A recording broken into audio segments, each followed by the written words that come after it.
It is Thursday, the 5th of January, 2023. Good morning, I'm Pearson Bowen, and this is a CBC Morning Report. The Barbados International Business Association, BIBA, is going to be about keeping Barbados at the top of its game for 2023. President Jamar Arthur Selman tells CBC News the association will tackle it with a three-pronged approach. BIBA is going to be focused on ensuring to make our voice heard in the circles that we have access to make sure that we put pressure on the agencies that we see performance has either not improved to where we would like to have it in terms of the interaction of those agencies with local businesses, international businesses as well, and make sure that it's never that there's a limit to what we can do. Obviously, we don't have certain powers and authority that the government or other stakeholders may have, but at the end of the day, that ever-present voice and that ever-present feedback helps a lot to get things done, to get things resolved. So we have to keep, for lack of a better phrase, we have to keep on the neck of these issues and make sure that they get the attention that they deserve until they are resolved. The second prong in the three-prong approach really is a matter of looking then at, okay, so if you're dealing with the operational aspect and you're trying to improve the operational aspect in terms of the ease of doing business and business facilitation, then what goes hand in hand with that is that if the machinery, as it were, is running very well, then you want to have as much in the machinery as possible, which means increasing business in terms of marketing efforts and in terms of positioning Barbados as the jurisdiction of choice for global businesses around the world. And the third prong of the approach as well is to really always keep Barbados in a state of evolution. So you don't ever want to stay stagnant in what you're offering as a jurisdiction in terms of global business and in terms of what your people as well have to offer. So the third prong of the approach really is about making sure that we continue to reposition Barbados as even more attractive on a non-tax competition basis. Meanwhile, BIBA looks favorably on the selection of the director of the Anti-Corruption Anti-Terrorism Unit. The BIBA president believes the background of former Commissioner of Police Darwin Doughton is good, and if there's still a gap to be filled, he assures it is now smaller with this appointment. Now, as it relates to the agency itself and how it will impact, now the crucial thing here is when you get an agency like this created by a piece of legislation, and then you move to the stage of appointing the head of the agency, and then that head goes on to deal with different staffing, etc. What you're going to want to look at is kind of macro level. So on a big picture basis, it's good for Barbados in the sense that we have a dedicated agency that will help just our global view on our perception of corruption in Barbados and what type of measures agencies and personnel and staff are available to treat with that. So that's never a bad thing.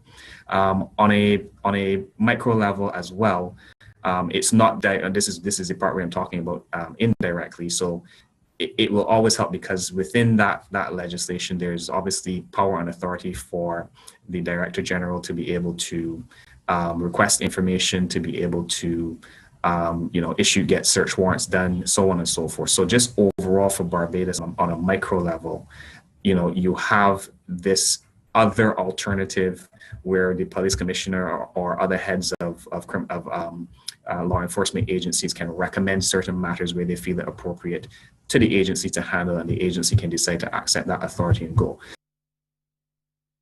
Well, coming up on the CBC Morning Report, a Chinese COVID patient is on the run in South Korea after giving health officials the slip.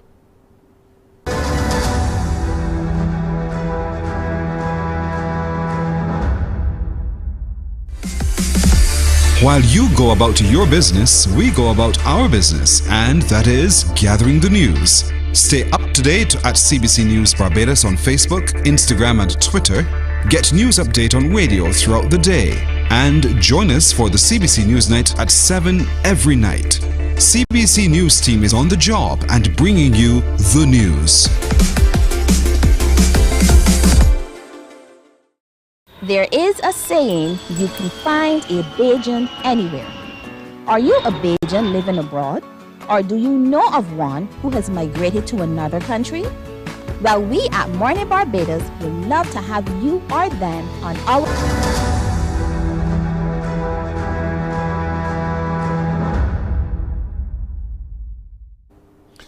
South Korean authorities are looking for a 41-year-old Chinese man who is on the run after flying in the previous day, testing positive for COVID and being taken to a quarantine facility when he escaped. After China suddenly lifted its draconian COVID-19 restrictions last month, permitting residents to travel again, the number of Chinese tourists flying into South Korea and other popular vacation destinations in the region surged. Flights connecting cities in China to here, Incheon International Airport in South Korea, are at a fraction of what they used to be in pre-pandemic times. And yet, short-term visitors who are able to walk through those doors would do so straight into a PCR testing booth. And from there, those who test positive would be moved to a hotel nearby for a week-long quarantine on their own expense. Now, health officials say they found 73 positive cases on Tuesday, accounting for about 25% of China arrivals on that day, not including locals who would test within 24 hours at a local clinic near them. Now, these positive cases are being analyzed for variant information. And despite these tightened protocols, we are already hearing on day 2 since rollout of one man who got away on the way to quarantining, forcing officials to have to put out an alert. 40대 중국인이 A Chinese national in his 40s tested positive for COVID at Incheon Airport and left without permission while entering a hotel via a quarantine bus. It is regrettable that such a disgraceful event occurred. Officials warned that such violations would lead to deportation and future entry bans, possible fines, as well as jail time, as they would run in a violation of the country's health codes. Officials also saying it is becoming more and more difficult to understand what is happening within mainland China, as transparency on information is becoming more and more difficult. Well, most European Union countries favor introducing pre-departure COVID testing for travelers from China, as Beijing plans to lift travel restrictions on its citizens despite a wave of COVID infections. The common EU approach emerged after a meeting this week of the Health Security Committee. The central question for the EU health officials who in Brussels have been confronting this issue is what is the best way to get a pan-European sort of raft of measures, that sort of thing. We know that we have, on the one hand, countries such as Italy who have already imposed some form of security measure, as it were, on people arriving in Italy from flights from China. The question for everyone congregating in Brussels around that table is what advice should they follow? Because the advice from the European CDC, the Centre for Disease Control, is that no further measures are necessary, that they believe that the variants that are in China, of COVID that is, and the variants that are in the EU are substantially similar, and that therefore imposing measures such as the ones imposed by Italy aren't necessarily the way to go. But then on the other hand, you have this sense that several countries in the EU have, going back to the beginning of the pandemic, when they became overflowing with patients in their view. And so that's what informs this whole perspective. The other thing to bear in mind is that the German Foreign Minister Annalena Baerbock and other ministers from other countries have talked about the need for a pan-European solution. So quite how those officials find a way of agreeing to take on board the Italian perspective whilst taking on board also the ECDC perspective is going to be quite difficult. So why is it so hard to reach a pan-European decision on this? Why do different EU countries have different approaches? Well, because some countries are aware of what happened in their hospitals at the start of the pandemic from their perspective. They will remember the sorts of scenes that viewers might recall from places such as Bergamo in Italy, when hospitals were filled with patients with COVID. Of course, that was at a time when there was no vaccine and testing was not as prolific as it is now. And so those images certainly inform the opinions of many ministers. But then you also have, from another perspective, the sort of thought process, which is we do have the vaccines, we know how to mitigate the dangers posed by COVID. Do we really want to be imposing the sorts of measures that some have been calling for. And so that's why you have this, if not necessarily difference of opinion, certainly a difference of approach. And that is what is playing itself out in Brussels. In other news, Russian President Vladimir Putin has deployed a frigate armed with hypersonic cruise missiles towards the Atlantic and Indian Oceans in a show of military force as the war in Ukraine grinds on. Meanwhile, France says it will be delivering light combat vehicles to Ukraine. This comes as Ukraine's foreign minister announced US-based Patriot air defense missiles will soon arrive in the country. Washington has pledged $1.85 billion worth of military aid, which includes the Patriot missiles. The US promised this help during the Ukrainian president's visit to Washington last month. Charles Stratford has more on all of this from Kyiv. This Patriot missile system has been highly controversial. Of course, the big question over it, supplying it to Ukraine, was whether in fact it was going to be seen potentially as a non-defensive weapon that the Russians would call an escalation and react in kind. What we do know, though, having spoken to mobile air defense units and commanders in those units in recent days, they say that this system will only be used to protect what they describe as the most critical, potential critical targets in Ukraine. And of course, they're saying this in the context of these more than 1,000, well over 1,000 kamikaze drone and cruise missile strikes that have been targeting various locations and critical infrastructure by the Russians across Ukraine in recent months. This Patriot missile system is exceptionally expensive. Each missile costs around or up to $4 million.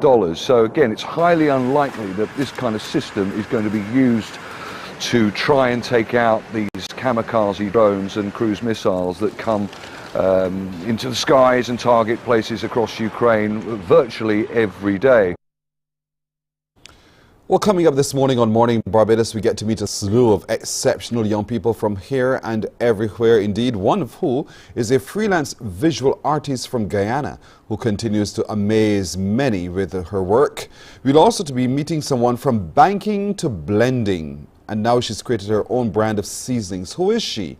And why is she doing this? We'll meet her this morning as well. Plus, we'll meet a former Lodge School student who recently presented a piece of his creativity to the Division of Culture. What was it, and what does it mean for him to have done so?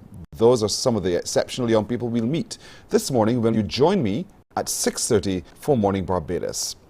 The morning report takes a break here, but coming up we'll talk agricultural plans for 2023.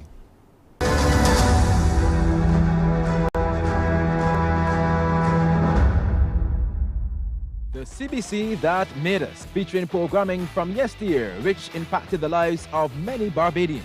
Join me, Sean Green, taking you back to some of your favorite shows from the late 70s, 80s, and 90s during the series The CBC That Made Us, every Thursday at 8:30 p.m. and repeated on Fridays, 11:30 a.m. The CBC That Made Us. Enjoy movies, soaps, drama, comedy, inspiration, education, music, and more. You get it all when you get MCTV, because MCTV gives you more. Some ask, what makes Barbados so special? We at Mornin Barbados say it's you, our exceptional youth. You are talented, resilient, and inspirational. You are the epitome of the Barbadian spirit, testing the boundaries of youth.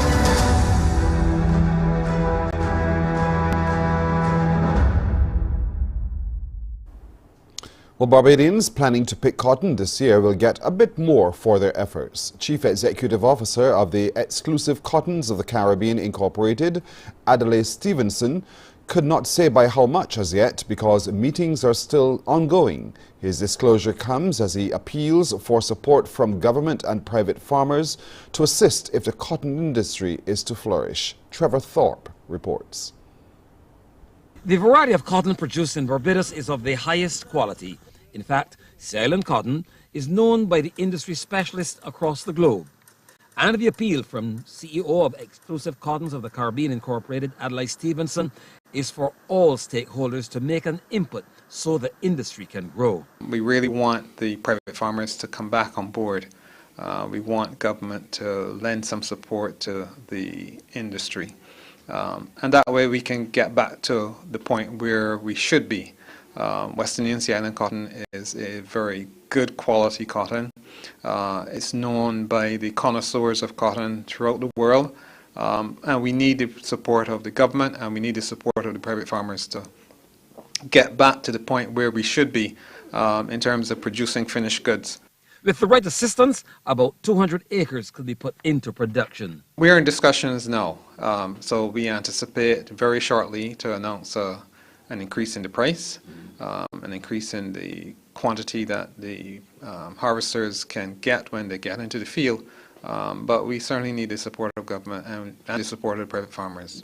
The cotton official is not totally happy with the way things have been going in the industry and says harvesters will be introduced for this year's crop. He says training for operators as well as equipment maintenance are occupying their attention. It's a portable machine, it's handheld, it's battery powered, so it needs to be charged overnight after a continuous use of maybe 6 hours in the field. Mr. Stevenson says they are hopeful that the meetings with government and the private farmers will bear fruit, and he is maintaining a positive attitude for a better harvest this year. Trevor Thorpe. Thank you, Trevor. Higher yields are projected this year from the island's sugar harvest. Chairman of the Barbados Sugar Industries Limited, Mark Seeley, believes sugarcane production could increase by 30% from last year's 66,000 tons to 86,000 this year. Mr. Seeley revealed that the estimate is contingent on the intended increase of acres for sugar harvesting.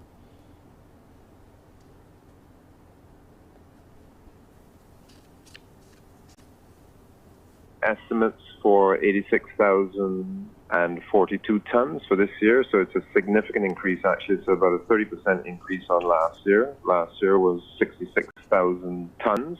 Bearing in mind this year we've increased the acreage quite a bit, so it's going to be 4,405 acres producing the 86 or so thousand tons.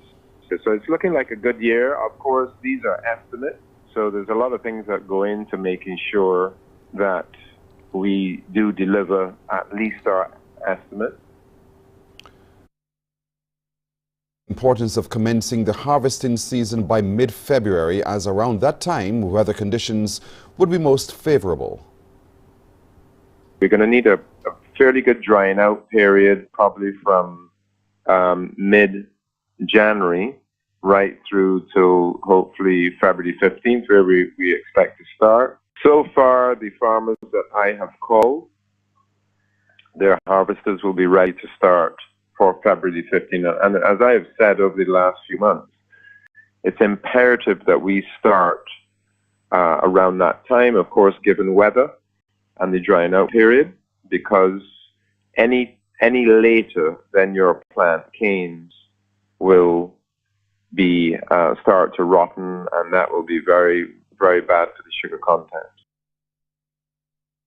Well, a few mornings ago on the Morning Report, we were given details of a business opportunity for one female entrepreneur. Well, the Firehook Angels pitch has a winner. 19-year-old UWI student Jasmine Green came out on top of the competition at the Hilton with $25,000 to enhance her online school. The Angels, who are from North America, were facilitated by Invest Barbados in their search for female talent in the technology sphere. Wendy Burke reports. The $25,000 goes to Private Caribbean Study, Jasmine Green. Congratulations, Jasmine. This was the result after some 15 entrepreneurs with technology-based solutions made their pitches to Firehook Angels for the chance to win that prize money. The final three were Jasmine Green, Zoe Hunt, and Simone Passmore. But it was the UWI technology student who runs Private Caribbean Study Goals, PCSG, which is an online school started in 2020 as a solution to the United Nations Sustainable Development Goal for quality education. Jasmine, who was making her first in-person pitch, told CBC News that it's all about student-led education. Our teachers are students. So how we do it is that we volunteer students to peer mentorship, to tutor other students around the Caribbean. We currently target Caribbean secondary schools, so CXC students from the third form all the way up to the last form and sixth form. However, we are looking to expand to the university level now, in the Caribbean, that is, so UE level. She says they have been seeing great results in the development of the students who use the service. The funds will be used to expand the business, given that it has been self-funded with assistance from her parents and relatives. And the Angels were extremely impressed with Barbados. Thank you, Wendy. Thailand legalized the sale and use of marijuana 6 months ago, but now critics say the market is out of control. Some say the drug needs to be heavily regulated or classified as illegal again. It's the enticing new attraction pulling tourists back to Thailand after several years of COVID-19 isolation. Well, not exactly new. Marijuana has always been available, but now travellers are flooding in to get a legal high. We used to have this in Thailand, just people would just go to a reggae bar and just buy whatever they want in the reggae bar, and suddenly it's just like a big trend for me. It's good that it's working. Tourists are probably coming here more for the weed rather than to come and experience Thailand properly. However, I think it's great. I think it should be legal. With legislation in 2022, the cannabis market exploded. Tourists and locals have flocked to the newly licensed weed retailers. Shops are popping up on almost every busy street. It's now a booming business.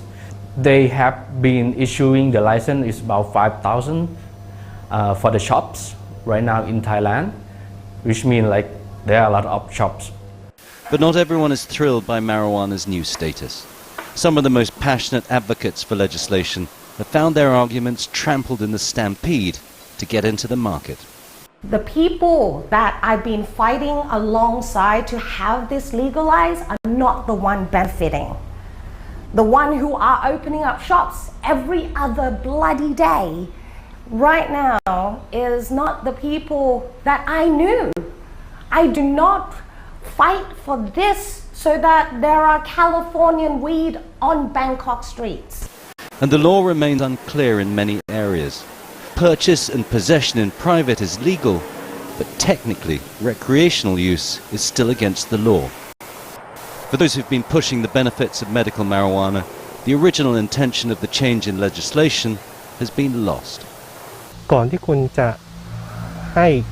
Before the tourists come to Thailand, the government should inform them that we don't encourage recreational use, but we do encourage medical uses, and that they can get services and advice from the Thai traditional medicine clinics and hospitals. Legislation may become a hot topic ahead of elections later this year, as many conservative Thais remain opposed to the sale of drugs on their streets. But with the weed business now firmly part of Thailand's economic revival, it could be hard to uproot.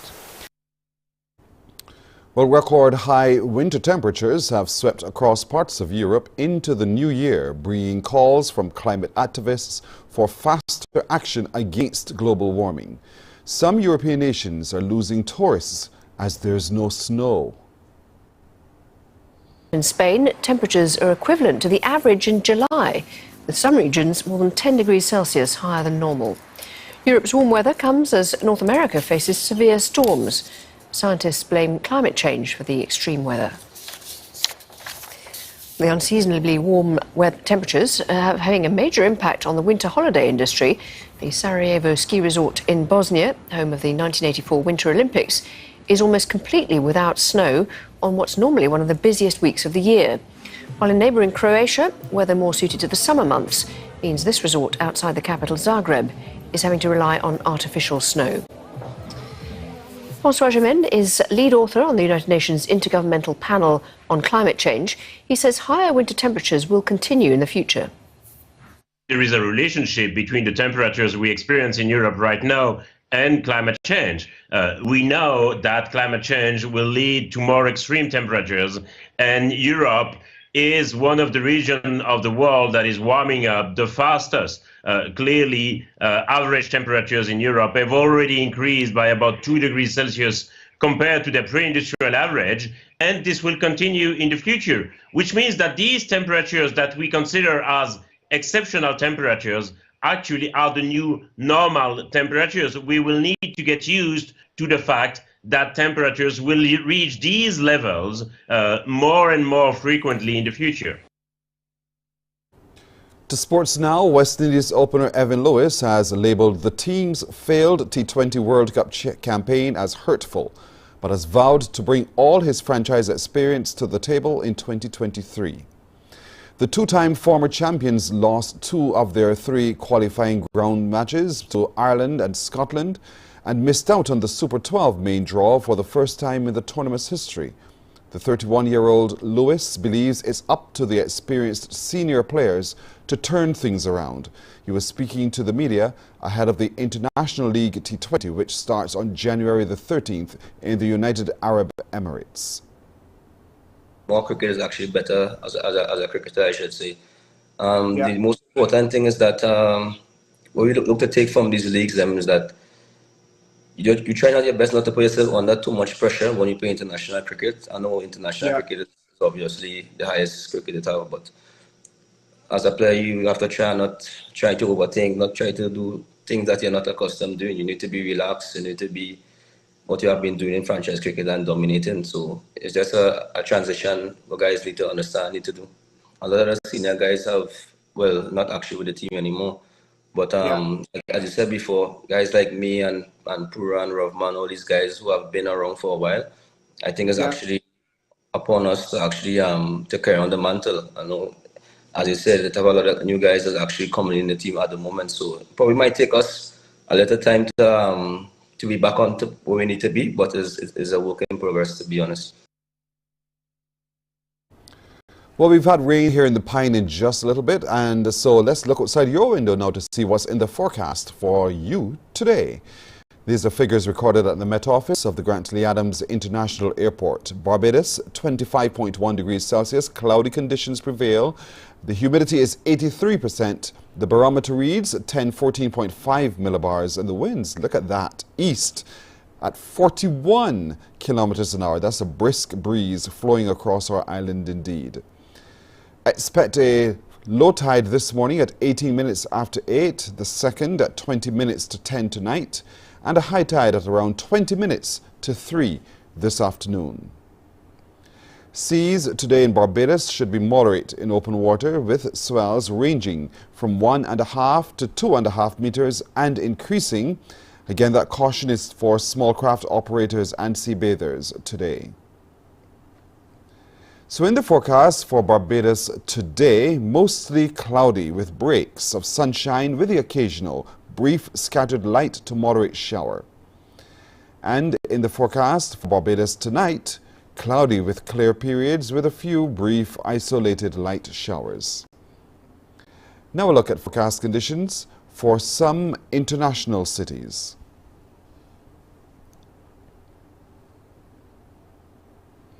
Well, that's it for today's edition of the CBC Morning Report. I'm Pearson Bowen. Morning Barbados starts now. Wake up, wake up, wake up, wake up. Barbados, get up. Good morning, Barbados, good morning. Good morning to you. Good morning, morning, morning, morning. Good morning to you. Good morning, morning, Barbados, good morning. Good morning to you. Good morning, morning, Barbados, good morning. Wake up, wake up, wake up. Morning to you. How do you do, everybody? Welcome indeed to today. Today is Thursday, by the way. It's Thursday, the 5th of January 2023. To each of you, I say good morning. My name is Pearson Bowen. Thank you so much for waking up to keep us company here, whether you are here or you are there. It doesn't matter. It is always good to have your company, watching us on our Facebook and YouTube streams as well. Continue to interact there. Continue to share the link as well so that others can get to enjoy what you enjoy every morning when you wake up with us here in Barbados. If it's your birthday today, congratulations to you. One person I know who's marking a birthday today is Mr. Bernard Payne, who used to be one of our floor directors here at the CBC. Bernard, congratulations on your birthday. You thought we'd forgotten, You really thought we'd forgotten. We have not forgotten at all, but so congratulations to you, Bernard. Now, coming up today, it's Thursday. We're going to meet some very interesting young people who are, in our opinion, quite exceptional indeed. If time permits, we'll have some words for you to unscramble as well. We'll continue to turn some pages, as this last year we've had quite a few books which we've featured indeed. And so what have you gleaned from among the pages of our next chapters? We'll share with you as we continue to look back on the work we've done in 2022. Growing up in Canada and in Bequia has meant a lot to this young artist, and so she'll join us to talk about what it meant then having that bicultural experience and how it's influenced the work that she continues to put out. Who is she? I know you can't wait to hear. We'll also meet this morning a former Lodge School student who recently made a presentation to the Division of Culture. I'm curious to find out what it is, why he did it, and in what areas is he interested. So he'll meet with us in just a bit as well. From banking to blending, now she has her own brand of seasonings. Can't wait to share with you who she is. I think I know her. I can't wait to meet with her to find out what are you doing? Why did you do that? Why did you make that leap from banking to doing what you do now, and how has it truly been for you? What's your success story? Want to get started this morning, however, by going all the way to Guyana to meet this young person who is a freelance visual artist. Her name is Shaquana Cummings Sicharan. They call her Quartz for short. Good morning to you, Shaquana. Hi, good morning. Good morning. How do you do? I'm doing fine. How are you? Oh, I'm doing well. Thank you so much for asking. Now, you are a visual artist, though freelance. What is it that you do? Yeah. So, in my field, I pretty much do anything that I can get my hands on, whether it's sculpting, painting, ceramics, textile designing, pretty much anything. But you know, as I'm sure as a little girl, you hear the stories often as little girls, all you want to do is to plait dollies' hairs, you want to do all those kinds of things. But you chose, you're laughing, you know what I mean, but you chose a different activity. Why do you think you're so creative with your hands in the way that you are? Well, for me personally, I've always been like a creative person. I've always loved coloring and these stuff. I wasn't much of a dolly person. I was always a coloring book kind of person. Okay. Was there anybody around you who you were observing who perhaps inspired you to do the things you do? Or it just came naturally? Well, the thing is, I actually grew up seeing my sister draw, right? So that kind of like put me on spot with it. Yes. And that's yeah. Have you ever stopped to compare your work with hers? Do you think you're better? Oh no, I don't compare my work with anyone. Really? Yeah.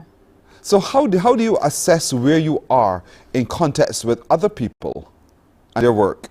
How do you do that? Or you said you don't do it, but how do you know what you do? How do you know how it's appreciated by others? That's a good question. So the thing about me is that I believe that every artist is a different artist. Everyone has their own feel and what they specialize in, right? So I can't compare it to what if you're good at painting, I might be better at ceramics. So I don't like comparing, you know. Different artists do different things. Yes. I'm told that from early on you were into sketching anime characters. That was your passion at first. And you see, we know a lot about you, yes. And then eventually you, at 14 years old, you began to take things a whole lot more seriously. And so what was it that led to that decision at 14 to take it seriously, and then what did you do? I've always knew exactly the person I would have become. I've always wanted to be an artist. So it wasn't any big surprise to me. Yeah. But then having done that and you knew that's what you wanted to do, while at school, you got serious about it. So how did you get serious? What did you do? Take formal classes, talk to some people? I don't know. Tell me what you did. Well, one person I have to thank is my art teacher in high school, Sir Brian Clark. He was always one of the mentors that pushed me like so much. He told me, go here and then go there next, do this, do that. And I took every single advice and I'm here now. And here you are now indeed. The piece of art that's behind you, is that yours? Yes, it is actually. It's a piece we had displayed at a art auction and gallery. There's a group called Irpan. It's a Rupununi children funding group. Right. So annually, what they do, they put together an auction and a art bidding, and they raise funds to send send to the children in the room. So you recently, right, and so you recently displayed just last month, as a matter of fact. So talk to me about that experience to be able to be a part of it. Well, I was actually involved in 2 events, but I could only show my face in one. There was a thrift shop going on by this designer called Bugbeat in Guyana, who I work with, and with the Irpan group, like I told you. So they had theirs going off like a good 2 weeks. They extended it for, so it was a vibe. It was fun. So what is your plan for you and the work that you churn out? How do you intend to market it and to get it into the world, really? Okay, so everyone knows that social media is like one of the best marketing platforms. So as long as I stay committed with that, yeah. So for me, it's just to stay committed and continue what I'm doing. And it'll work out. I'm pretty sure it'll work out good for me. Yeah, I mean, you work in some very bold colors and bold shapes. Is that the space? Yeah, I can see your reaction. Is that the space that you're most comfortable in? Those kinds of colors and shapes? Definitely. So we're watching, as you can see, some of your work and sharing it with the world, because the world is watching us today. And so the world is seeing your work as well. And so, you know, have you stopped formally to even look at to study the skills, the art craft of other visual artists as well? And if so, whose work have you really delved into? Oh, of course. And one of my favorite artists in the entire world is no other than our local artist, Mr. Winslow Craig. Yeah.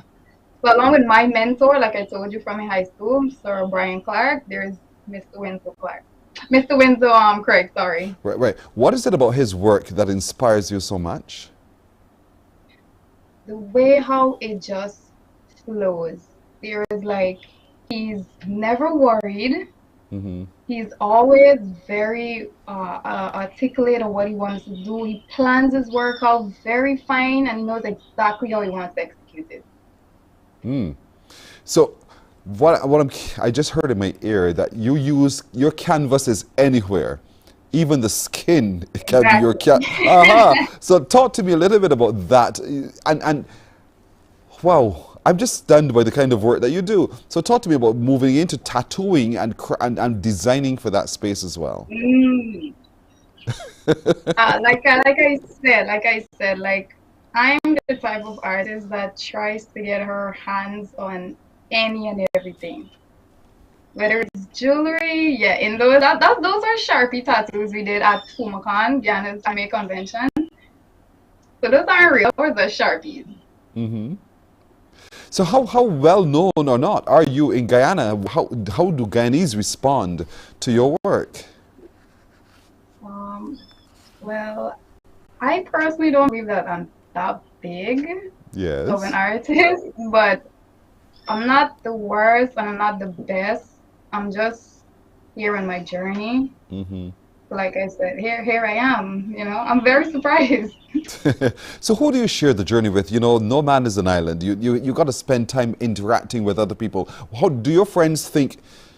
You know, Quartz, you're always by yourself. You're always painting. You're just not meeting and hanging out with us. Do you get that kind of comment coming from your friends? Yep, definitely. Definitely. And it clearly doesn't bother you at all, does it? It really doesn't. I'm here for one purpose only, and that's for me to do my craft and live with it. Mm-hmm. Yeah. And so what do you then, how old are you, by the way, if you don't mind me asking? I'm actually 23. I'll be 24 in April. See? A young woman, very young woman. And so when you look at other people your age and you see them, in your opinion, wasting their time, what do you wish you could do? What can you do? I mean, the most that we can do as humans to each other is give advice. And if, you know, you don't want to follow that advice, what can we do after that? Yeah, what can one do after? It's their individual decision. It's their individual decision. Exactly. But sometimes you need a little bit of inspiration, you need a little bit of encouragement. And so we can be each other's keeper from that perspective where sometimes you don't even recognize your own talent until someone brings the mirror and says, look, can't you see? And then you see exactly what it is that they also see, and there's a wake-up call for you. You know, our people on social media are already complimenting you on work that we have been sharing with them while we're here talking indeed. So that tells me there's an audience for it. Have you ever thought to distill your work into books, into pages of some book where people get to engage with your art? Definitely. I have so many plans. Here's the thing, I have so many plans written down. Mm-hmm. So it's just one thing after the other. So what's the first one thing thing? at a time. So what's the first thing you want to start doing now? Okay, for the year 2023, I actually told myself this is going to be the portrait year. So for the entire year, you're going to see mostly portrait work coming from me. More work to flow from you. Your head. I can't, help me understand how it works for an artist, you know, because how do you sleep at night when you're constantly seeing shapes and colors and you're dying to get up and just do something about it? Does it make you restless? Like every other job, there is their pros and cons. Mm-hmm. So there is going to be some nights where I'm like sleepless and I want to know what I'm going to do next, or there's going to be some times where you're not even productive and you what we call artist block. Yes, and you yes. really want an idea and you're not getting it. So there's a pros and cons. Wow. So where can we go now on social media to find you? What's your social media handle? Okay, so on Instagram, you can find me at quartz.gy. That's a quartz with an S, not a Z. Yes. Quartz.gy, or on Facebook at the same thing, quartz. Simple though, quartz. Q-U-A-R-T-S. Q-U-A-R-T-S. Don't get new fashioned to put the Z at the end. It's quartz, the way we know the British would spell it. Quartz indeed. And so Quartz is right there on your screen. She is a visual artist, freelance she is. And I'm sure that if you want to hire her and book her, check her out on social media, make a contact with her. Quartz. Her work of art is stunning indeed, and she hails from Ghana. You know, we wanted to meet up with you this morning because we think you are an exceptional artist, and so we wanted to share your talent with the rest of the world. For us, we say thank you. Thank you so much, Shaquana, for doing what you do and doing it so very well. And we wish you the best for 2023 and all of your future endeavors. Continue stunning the world with your creativity. Thank you, guys. It was so nice being here and having me. You're welcome. You're very welcome indeed. Shaquana Cummings-Cicheran, she goes by the name Quartz, and she's Quartz on all social media handles, whether it's Instagram, Facebook, wherever. Q-U-A-R-T-S. You find her art as well. A break, and when we come back, much more on Morning Barbados.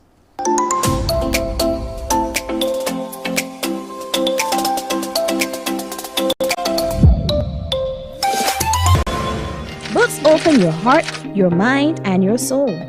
They are educational, entertaining, inspiring, and motivating. Are you an author of a recent book you want to share? Then Mornin Barbados would love to feature your book in our The Next Chapter segment. Send us an email to morninbarbados@cbc.bb. That's morning without the G. Come and let us turn those pages together.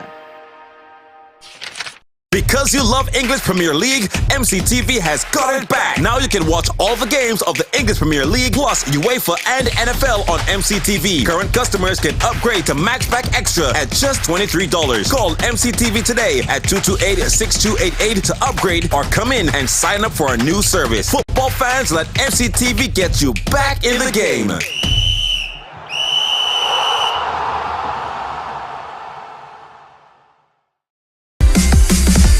While you go about your business, we go about our business, and that is gathering the news. Stay up to date at CBC News Barbados on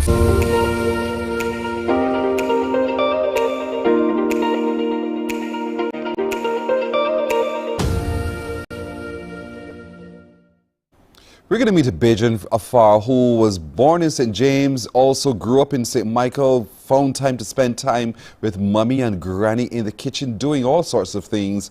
And now she has her own brand. Who is she? Lisa Ford, good morning to you. Good morning, Pearson. How are you? Lisa, it has been so long since I've seen you. How are you doing? I'm doing well. It has been, right? How are you doing? Girl, I'm surviving. Just old me here, being me. That's all right. Lisa, you worked, and I'm going to tell the story. You worked in banking, the Barclays Bank, which later then became CIBC First Caribbean. But there was something about wanting to follow your passion. Talk to me about that decision to move from banking to what I call blending and now doing your own brand of seasonings. Well, Pearson, I recognize that cooking has always been a part of my life and my family. Like I said, my mom and my grandmother were great cooks. I have an uncle who was a pastry chef. And even within the banking environment, I've always been cooking and organizing and planning functions. So I had the opportunity to leave and travel and pursue that career. I definitely took that. You know, there's some who would sit and say, you know, hold on, girl, banking is secure. You are now going to do what? And did you get that kind of reaction when you made that decision? Quite the contrast, actually. Really? When the arise, yes, most persons thought that I would have done well abroad because they knew that I love cooking, they knew that I love to travel and so on. So they actually encouraged me. I was a little taken back myself because I was like, okay, hold on, give me a moment to think about it and make sure this is the right decision. But it was really a transition for me. And so you have no regrets having made that decision. And you set about to formalize it. You began to do your studies. Where did you do so? So I studied at Niagara College, Canada. I did 2 years there where I graduated with honors. And then I went on to work at several kitchens and restaurants within Canada, namely JW Marriott, and vintage hotel properties. So I got a lot of exposure and, you know, learned a lot of intricate details that would have helped me along my current path.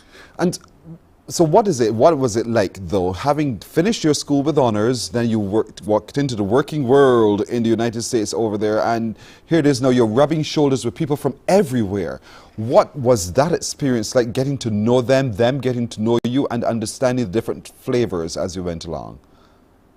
It was actually good. I actually did all of that in Canada first. I was in Canada years first. So that was very welcoming. Everybody was easy. Everybody was welcoming. I met lots of friends from all over the world. I met friends from Korea, Japan, China. So the experience was great. As I blend my flavors, which I carried from Barbados.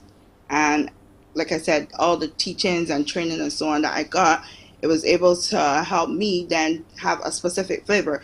I remember when we were leaving college, one of my friends wrote on my chef coat, she said, spice and flavor God. I brought the flavors from Barbados to other kitchens.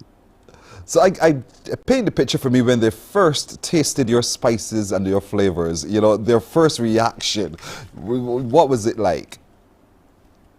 I can distinctly remember one incident where when I was cooking for our staff of over 100 or so persons at the Marriott, I did a BBQ, and for some it was like, woo, the flavors were popping because they were so accustomed to, you know, just simple standard flavors. But when I added my spices and so on, they half of them were like, whoa, I need this recipe.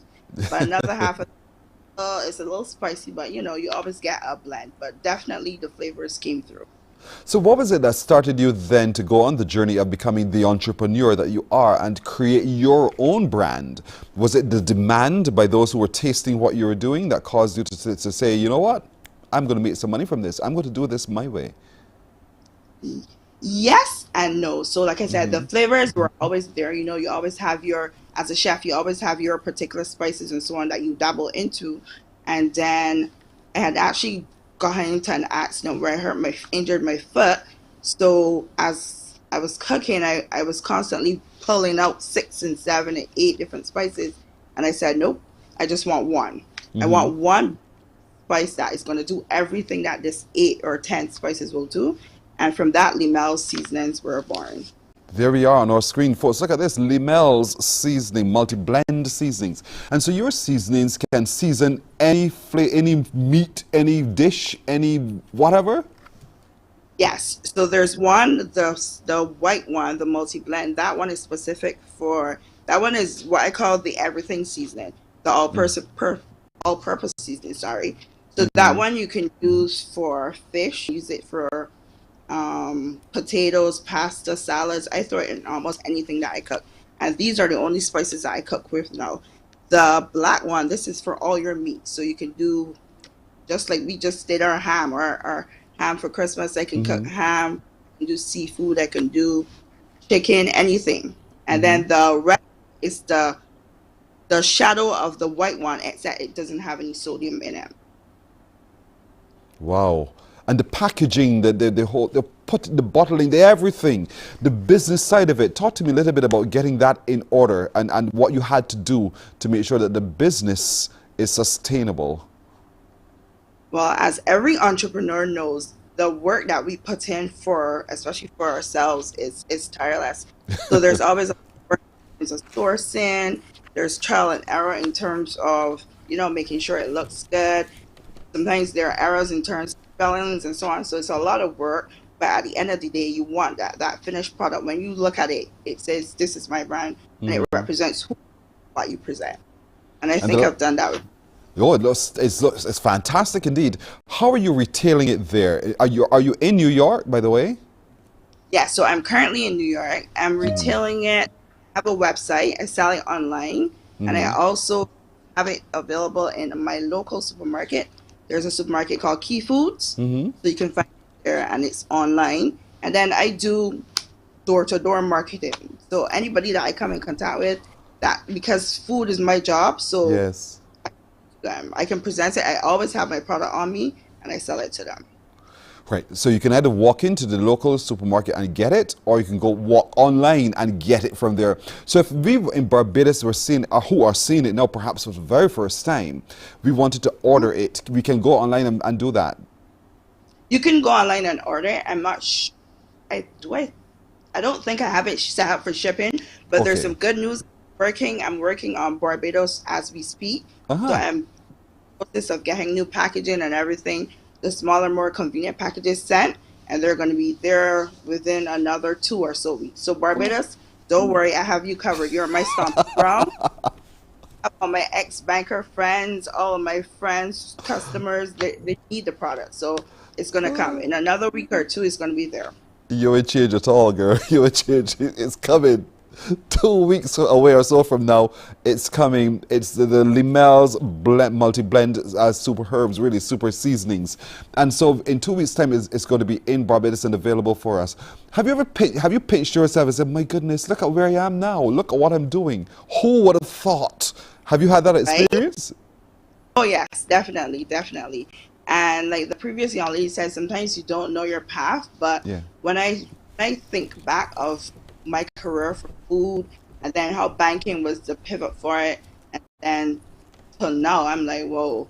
But when you're destined for something, you know, it doesn't matter what road you take, you're going to eventually get there. And so you're working now with an organization that is global, really a brand that is global, and you yourself are creating your own blend and your own brand as well. What is it that you do now, first of all, and how much time are you able to dedicate to doing what you want to do for yourself? So I'm working with a restaurant now, but I still have time. I have my off days when I come home at night. What I always say is that if I'm going to carve out a specific time for an employer, I definitely have to make time for myself. So I make sure that I put that time for myself. Even if it's 3 hours after work, I put in the time, because at the end of the day, the final result is going to come back to me. So that's an important lesson you just shared there. If I'm going to dedicate all this time to an employer, I also have to make time for myself. And oftentimes we get so consumed because we define ourselves by the job we do. And you're saying you are much more than the job you do. You are also you, and you're making time to develop you as you go as well. Wow, what a thing. So how long have you now been doing your blends of seasoning? How many years now? So it hasn't been a year, it's been months. Wow. I started it last year, I would say summer, so it's only been a few months, and it's doing exceptionally for. And my goal this year is to grow it and grow it and grow it. So I'm going to be networking with other supermarkets, trying to get them in. I'm going to be working on getting it in some local supermarkets in Barbados. This product is going to be big because it's good. I've tested it, and all of my customers so far, they love it. I've had repeated customers. I've had customers asking for bigger portions, so I know it's a good product. It will do well. You can look out for it. Your confidence is so infectious indeed. This product is good. You state as a statement of fact.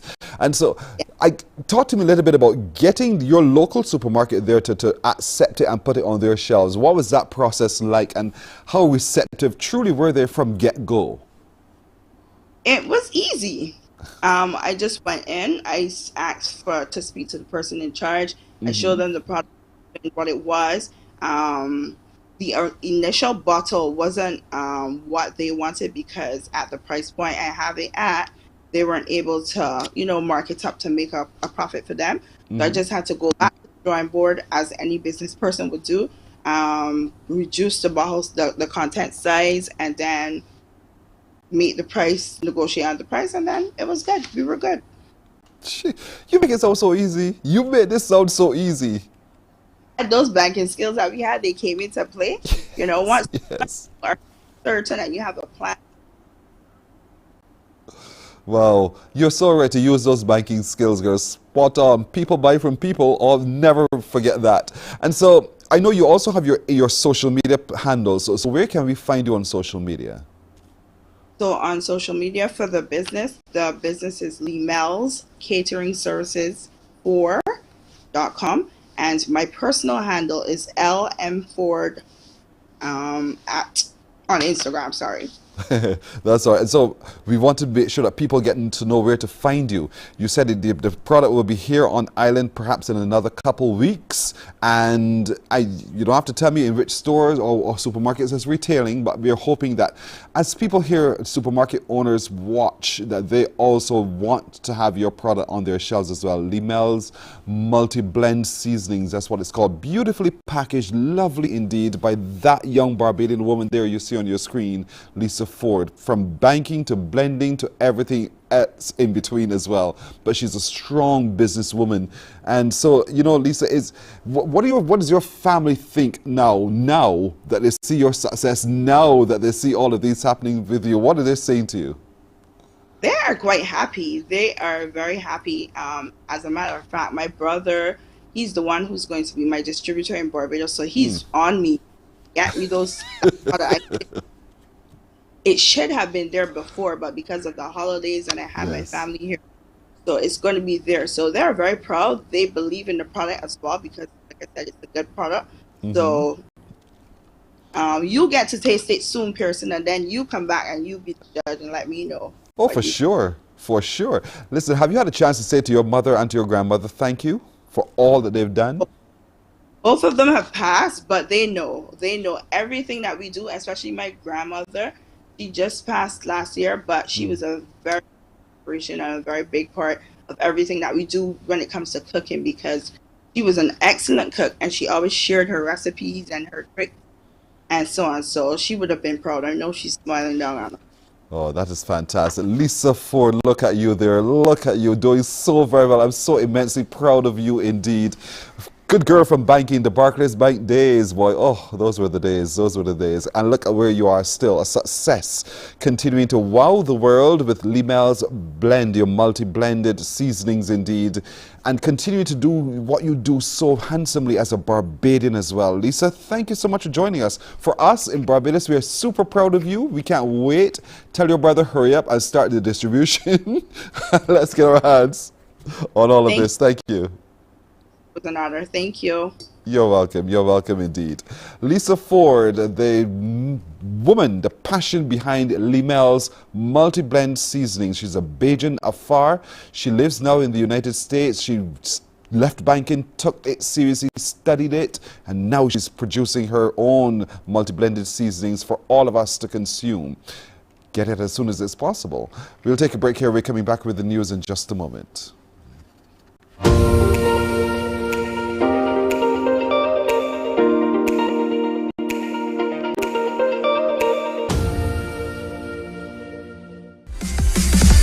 While you go about your business, we go about our business, and that is gathering the news. Stay up to date at CBC News Barbados on Facebook, Instagram and Twitter.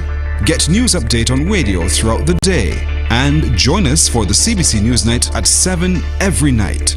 CBC News team is on the job and bringing you the news. There is a saying, you can find a Bajan anywhere. Are you a Bajan living abroad?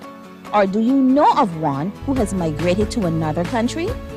Well, we at Mornin Barbados would love to have you or them on our Bajan Affairs segment.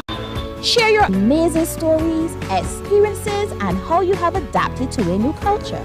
Send us an email to morninbarbados@cbc.vb. And together we will travel the world.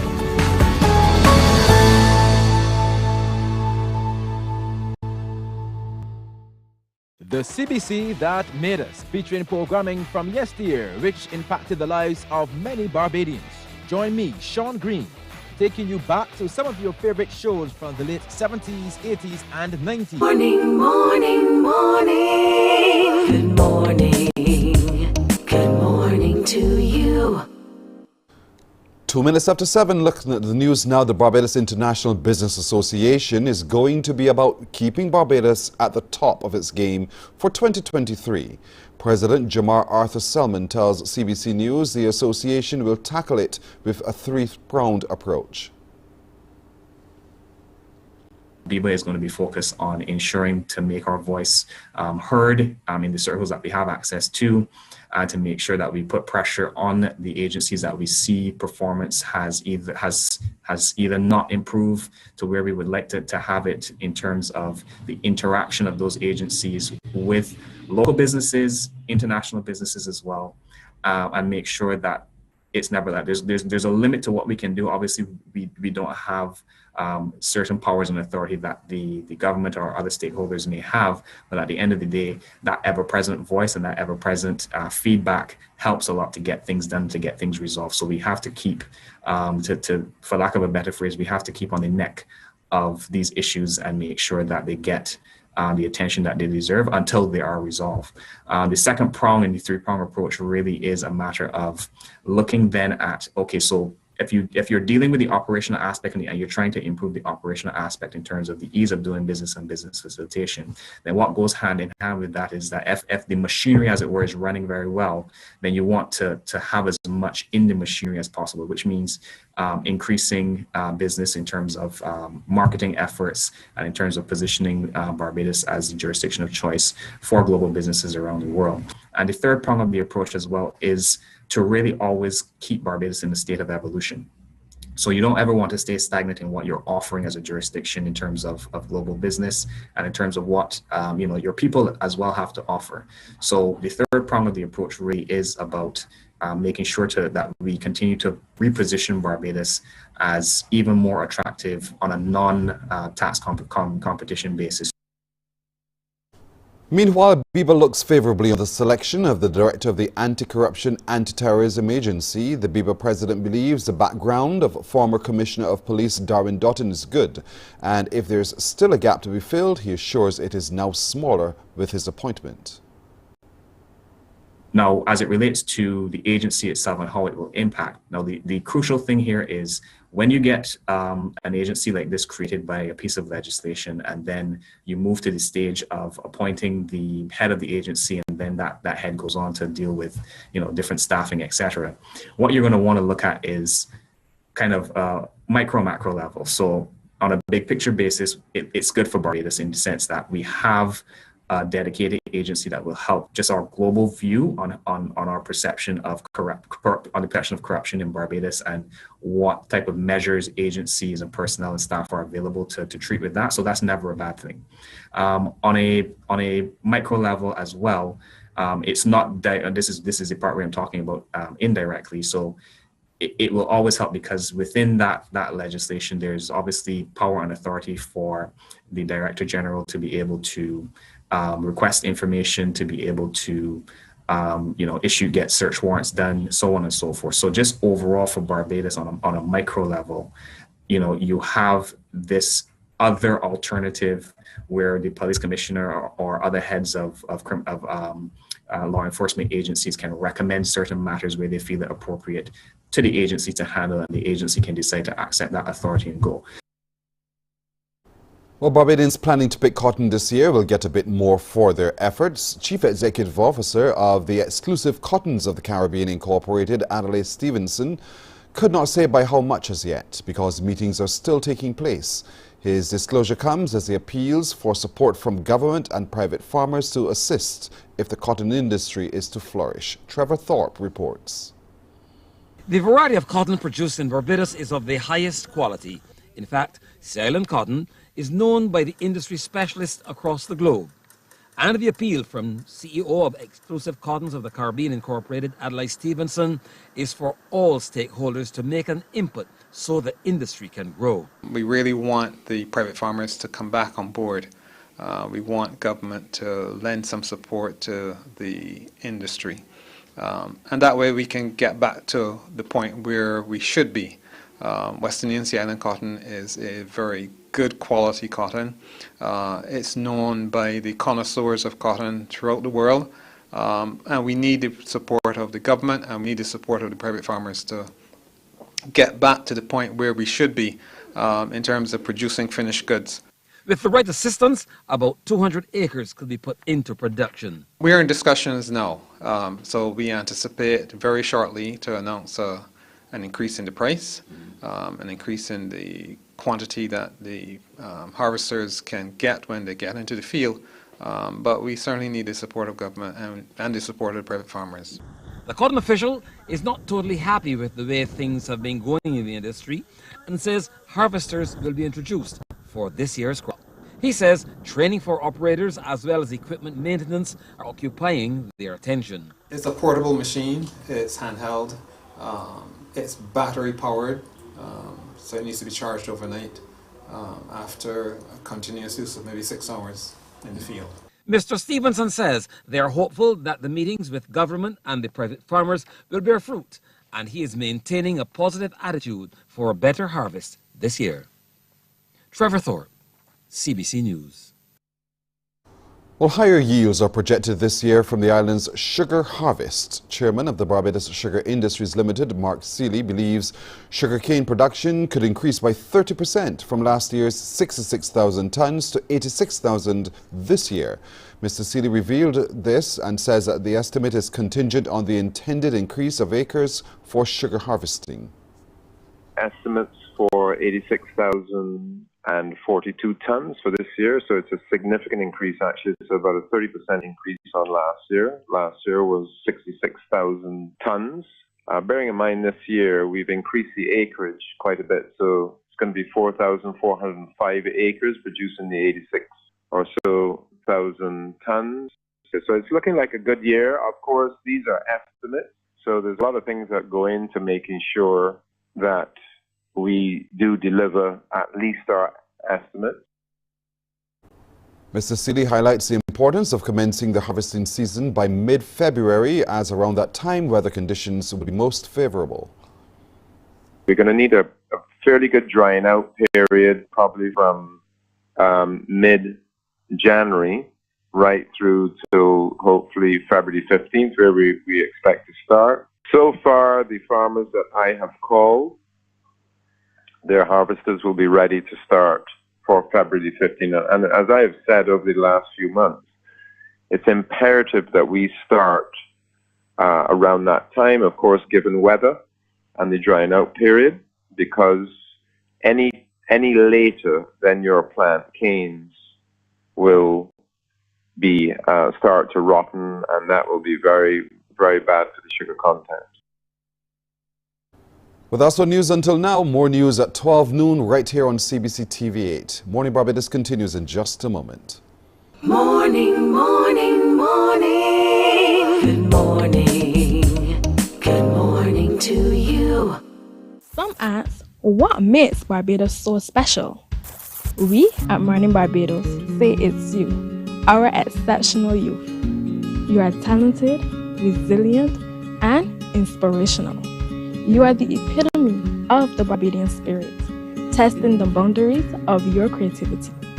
If you are an entrepreneur, artist, baker, designer, author, or have done anything you think should be highlighted, email us at morninbarbados@cbc.bb. Let us show the world our exceptional Bajan youth. Books open your heart, your mind, and your soul.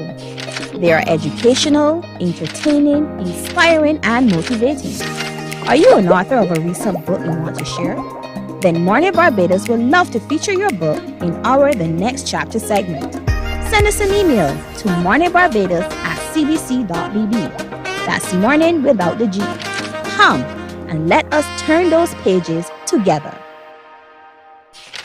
Because you love English Premier League, MCTV has got it back. Now you can watch all the games of the English Premier League plus UEFA and NFL on MCTV. Current customers can upgrade to Max Pack Extra at just $23. Call MCTV today at 228-6288 to upgrade, or come in and sign up for our new service. Football fans, let MCTV get you back in the game.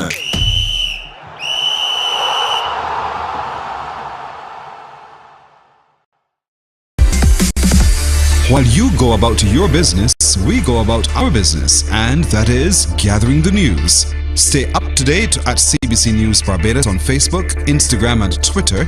Get news update on radio throughout the day, and join us for the CBC News Night at 7 every night. CBC News team is on the job and bringing you the news.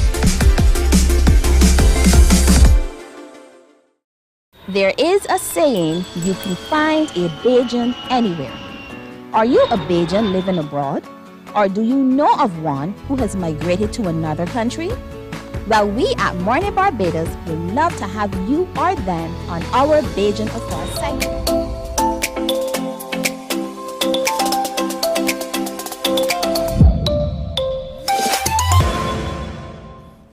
13 minutes now after 7 o'clock. Bernard Payne, if you just wake up, happy birthday, sir. Enjoy your birthday. Now, this young man loves art. Loves art. I mean, loves art. His name is Julian Ford. Julian, good morning to you. Hey, good morning. How are you doing, Julian, today? I'm good. Good. You had to stop for a second and think about it, right? You're all right, man. You're all right. Is it true to say that you love art? Yes, please. Very much so. Why do you love art so much? I'm not sure I've been doing it since I could remember doing it, like starting with the dot-to-dot puzzles and stuff. Mm-hmm. I just like everything about art, the drawing, painting, and sculpting. And it's peaceful, isn't it? Yes, please. So what are some of the things that you've drawn, not just dot to dot and filling in the shapes and sizes, but what are some of the things that you've done? Landscapes, what is it you do? Yeah, I've done landscapes, animals, done paintings of scenery in Barbados. Mm-hmm. The list goes on and on. Would you do portraits? I haven't tried. You haven't tried. You just prefer working with nature and the shapes around. Yes, please. And so, is this something that you are self-taught in, or were you formally taught as well? I would say both, because I would be enjoying before I did the CFC subject, visual arts. Mm-hmm. So yeah, I would say both. How did you do at CSC in art? At CFC I got a grade 2, and at CAPE I got a grade 1. Wow. Both years. Congratulations to you indeed. You know, I was absolutely no good at art at all. I tell you the straight up truth. And so what medium do you prefer to work in? Do you prefer watercolor? Do you prefer, I don't know, crayon even? What do you work with? Yes. Well, for drawing and painting, I like acrylic. Mm-hmm. And for sculpting, I prefer clay. Mm. You prefer acrylic? Why? Yes. I wouldn't say it's easier to work with, but it's something I'm more comfortable with. Mm. And what makes it so comfortable? Is it the ease with which you can bend and shape what you want to do, or is there some other reason? The paint's like a little brighter to me in some instances, and I just like the medium better than most. You know, in school I used to use the pencil, the shaded pencil, and you might laugh at me as if I'm ancient, some dinosaur of some sort, you know. But the basics, we did that with the basics in art. You know, you use your pencil and you shade. You had your sketch pad and you work from there. But here it is, though, you're working in acrylics. And so, what's it like a typical day for you? Do you find yourself in any given day spending a lot of time in art? From time to time, yeah. Like when I'm doing especially clay work, I have to be on it on a lot of time. Mm-hmm. But then, I mean, you're a former student of the Law School. Now you're at the Samuel Jackman Prescott Institute of Technology. And what is it that you're doing there? I'm doing mechanical maintenance engineering. That is so different from art. Yeah. So, why that particular area of study for you? Well, I originally wanted to do architecture, but the year I went into Samuel Jackson Prescott Institute of Technology, yes. They weren't offering it that year, so I just wanted to do my second choice, which I also got. I was great at mechanical engineering and stuff at school also, so I just wanted to do that. You love things that require you to use your hands. It seems that kind of, you're a very practical, he shook his head energetically, a very practical person indeed. And that's good. And that's really, really good. And so you had the opportunity recently and you made a decision to make a presentation to the Division of Culture. What was it you presented and why did you think you needed to do so? Oh, I presented a torso of a black slave with chains around his neck, just to symbolize us breaking away from slavery. And when I did it was in February 2020 or 2021. So I just wanted to do something to celebrate Black History Month, and I gave it to the Division of Culture because I just wanted to show here to show my talent and stuff. So how large is the piece? It's like a foot tall. So it's a significant piece. What material was it made of? It was made of plaster of Paris. That still stirs, plaster of Paris, I get it from school, plaster of Paris. So here it is, and so you took the time to sculpt it in this way, and it's quite sturdy and durable. And you're no doubt very, very proud and pleased with your work. What other structures have you been able to craft using plaster of Paris to start with? Well, that was the only piece I started with plaster of Paris. I haven't really got back to using plaster of Paris yet. I plan to though, but my main medium of sculpting is clay. So I did an iguana and I did an eagle on a plaque of This looks so real. Oh my goodness. And you did all of this in clay? Yes. And you didn't have to use the potter's wheel or anything to help you craft it. You just use your hand and you made the shapes? Yeah, just my hand. That is brilliant. I mean, this is truly, truly brilliant, honestly. And so here it is. Now, you're doing mechanical engineering. You can do all of that. All of that. Yeah. Your mother is also, we know, quite handy as well. And talk to me a little bit about the support your mother gives to you in the creative industry. Yeah, like she's the person who got me to donate the sculpture to the Division of Culture, and she pushes me a lot with my art and blazing paints and stuff. So yeah, she's very supportive.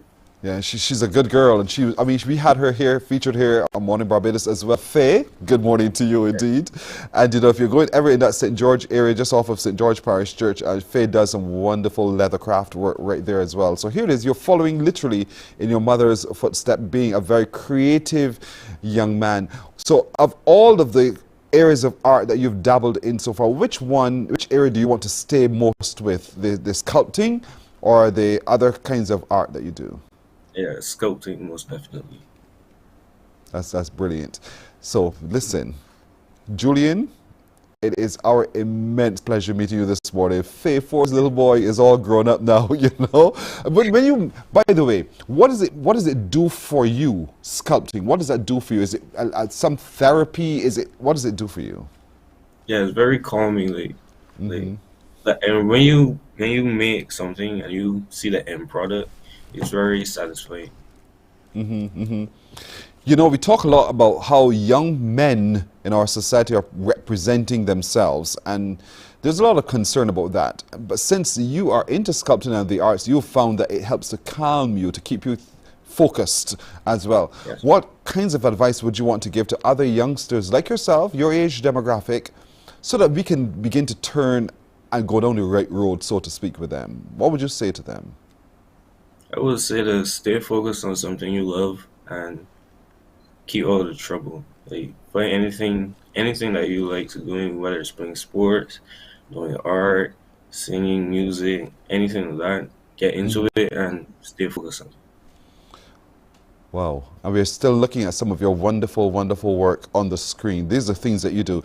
If there's anybody who wants to be able to have you commission you to do some work on their behalf, whether it is a half bust of themselves or something, how can we contact you? You can contact me at my number 263-8392. Say it again. Or my mother's 263 83 92. Yeah, that's my mother's number. Or my number 282-1507. 282-1507. That's his number, 282-1507. You know, and folks on our social media are already commenting about your work. They're wishing you only the very best indeed. I know at some point you'll look back at this and see for yourself what they're saying. But 282-1507, 282-1507 is the number to reach Julian Ford. He's really good at what he does. And his mother's number, Faye, is 263-8392. So either number you can reach him on. Commission. Let him do some work for you. He's that good. And if we could sit here at Mornin Barbados, you better believe it, indeed. Julian, good meeting you. We wish you the very best with all of your future endeavors. For us, you are one of our exceptional young people, focused, directed, creative, everything. So continue being your very best self, Julian, and continue to make the very world that you live in very proud of you indeed. Thank you for joining us this morning. Thank you very much. You're welcome, always. Thank you so much. Julian Ford, sculptor, visual artist, just a good young man. We'll take a break right here. We're coming back with more in a moment.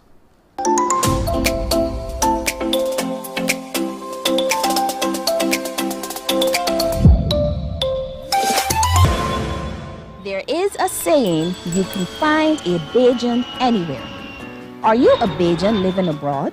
Or do you know of one who has migrated to another country? Well, we at Mornin Barbados would love to have you or them on our Bajan Afar segment.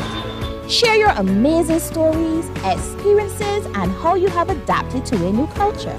Send us an email to morninbarbados@cbc.tv, and together we will travel the world.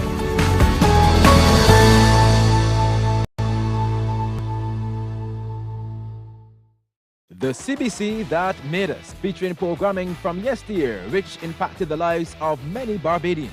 Join me, Sean Green, taking you back to some of your favorite shows from the late 70s, 80s, and 90s during the series The CBC That Made Us, every Thursday at 8:30 p.m. and repeated on Fridays, 11:30 a.m. The CBC That Made Us. Enjoy movies, soaps, drama, comedy, inspiration, education, music, and more. You get it all when you get MCTV, because MCTV gives you more.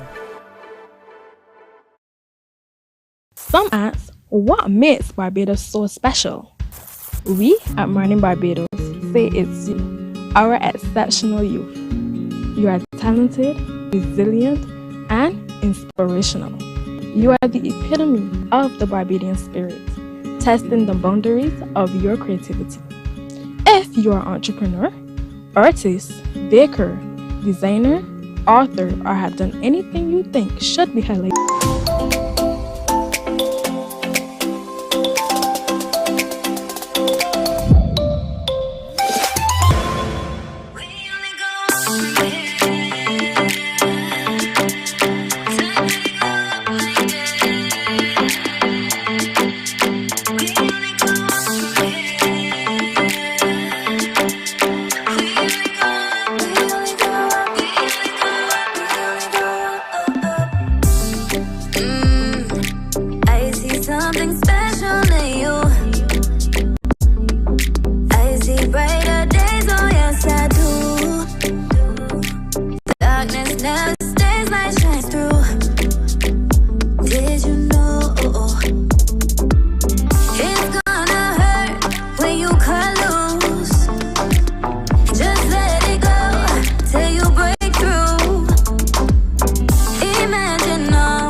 Devani, what a name indeed, what a divine name truly.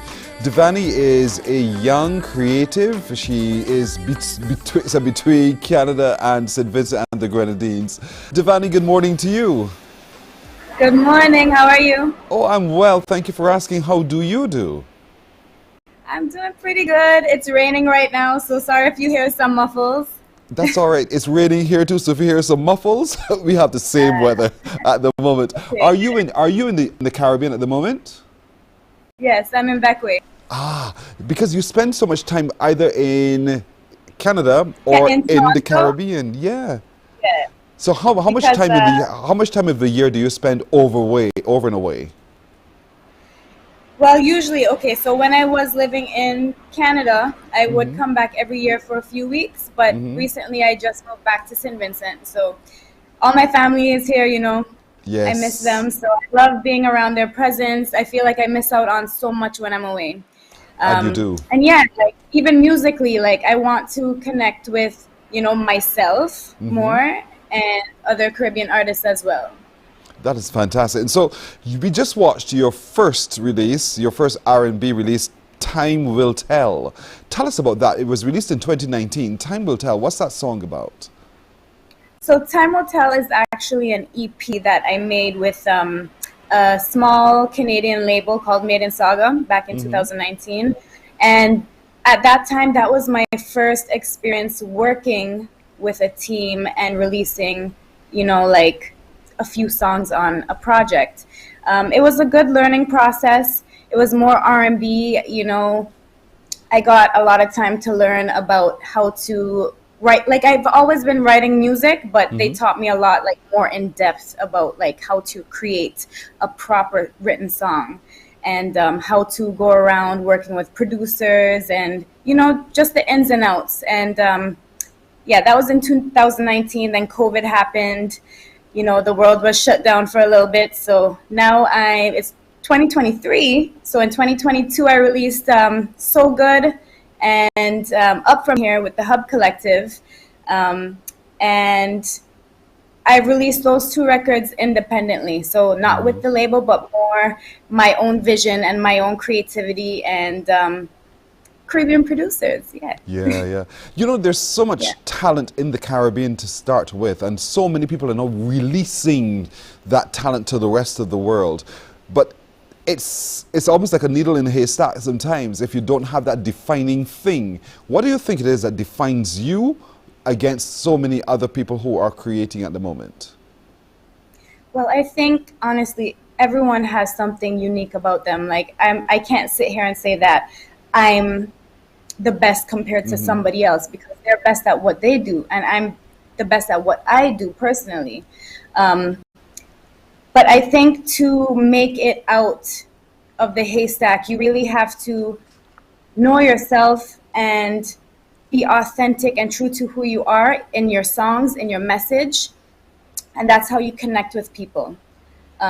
People like the person more, they like the person first before they like the songs, right? So you have to connect with your audience that way. Like, if you can build that bridge between you and your fans, then the rest comes easy. Just as long as your head straight on what you stand for. I mean, you connected too, because when you released that song, Time Will Tell, it was the sold out audience. That must have made you feel really good to know that you got that kind of response then. Oh yeah, it was crazy when I had my first show with that project. A lot of people showed up. It was sold out. And yeah, it was a crazy feeling because everyone was there to, see me, and a lot of them still, like, they knew the songs as well. Yes. So talk to me, growing up in Little Bequia, Bequia is a relatively small island by comparison with others. So growing up there and finding your foot among the sand to be who you are, what was it that has created that foundation for you to be the creative that you are today? I think everything about my childhood and growing up here on Bequia has shaped most of my world. Even moving abroad, it's still something that I always carried with me. And I feel like just humble beginnings, and my family here in the Caribbean, they're all music oriented as well. So my grandfather had a band, and he would play with his brothers, and I'd always be practicing with him. Yes. And Bequia was the first place I started listening to music, writing songs that I would hear on the radio, or if my mom would bring me some CDs to listen to. Like, my dream started here on this island, and it's important to me because moving to Canada now, I still wanted to continue that dream and see how possible is this lifestyle, because here on the island, like, it feels like certain things you can't reach. Yes. And I wanted to prove it to myself, and also to bring it back home again to prove to the rest of the youth on the island, that these things aren't as impossible that it might seem. So that's why, even creating Up From Here, the video that you played a while ago, I wanted to get the Hub Collective involved, which is a nonprofit organization here on the island. It's the only creative space we have, and it has a lot of talented kids that come in, and I wanted them to be a part of the music video, see how we shoot the video, even get them to sing on the record at the end. You hear their voices, and I wanted them to experience that and just give some inspiration, a different perspective on this island, because it can get difficult at times mentally. I'm listening to you and I'm thinking all the while, back to the mentally thing here, how much time you've spent focusing on your island. What does it mean to you to be able to project the space that you know and you call home in the way that you want to? I just want to make Bequia and St. Vincent proud. I want to create space for everyone to shine as well, because as you said as well, there's so much talent in the Caribbean. Lots of the bigger records in the world get their inspiration from us as well. So yeah, my main thing, I want to make this island proud, and I feel like that is like a great accomplishment. Wow. I'm so excited for you, for real. I love your focus, indeed. And so what's been the response at home in Bequia to the work you've done so far? I'm sure you're like a superstar to them, right? It's funny because I would be out sometimes, and like some of the bands that are passing by would hear the songs being played. Yes. Sometimes in the small parties we have, people would send me some videos. Oh, they're playing the song, they're playing this track, right? My grandparents are like, my grandpa and grandma are like, and my mom, they're #1 fans. Like anything I do, they're happy. And yes. Even when my grandpa, because he goes down the road like every night, and when he leaves, I hear him playing my music as well. Like it feels good, you know. I'm making them proud. Yeah, that is really, really sweet indeed. You know, oftentimes we hear in the Caribbean how difficult it is to get your music onto mainline radio station, mainstream radio stations. Are you having a bit of a challenge as well to get your music played by local stations there in St. Vincent and the Grenadines?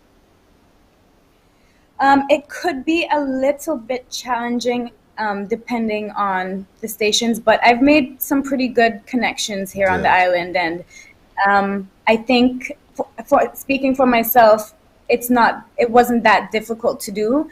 I feel the step that everyone should take is knowing how to get to that place, like how to write your emails, how to connect with these people, the things that you need to do, because getting on the radio shouldn't be such a difficult thing. Just as long as your music is at the standard where it should be, everything else should come easy. You sound as though you have your head straight when it comes to the industry. Have you studied it so closely that you understand, or have you been working with other people who are part of the industry outside of St. Vincent and the Grenadines who've been helping you to project yourself forward? I feel like everything that I've done so far has taught me bits and pieces of the industry. I mean, it's such a complicated field. Yes. You might think you know everything, but you'll be surprised by something else that happens. Yes.